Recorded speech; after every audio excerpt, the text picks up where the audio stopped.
mula sa isang hindi mulat na karakter na nang-aapi ng tao, lalo na ng maliliit.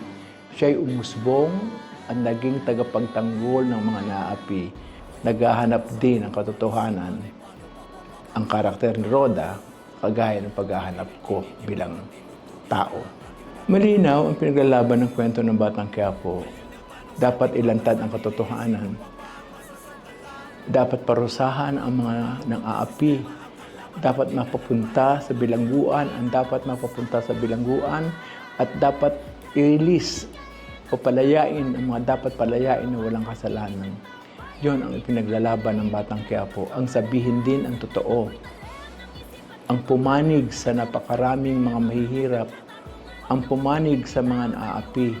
Ang tulungan ang mga naaapi. Yon ang sinusundan ng Batang Quiapo. Ito'y para sa lahat ng nakakaraming tao. Hindi ito para sa 1% lamang ng lipunan na kumokontrol ng ekonomiya, politika at ng kultura. Ito'y sa maraming taong sinasalamin ng Batang Quiapo. Para sa lahat. Para sa nakararami. Para sa nangangailangan ng katotohanan. Sapagkat nalalapit na ang pagtatapos ng aming serye, iniimbitahan ko po kayong lahat na panoorin ang mga huling bahagi nito.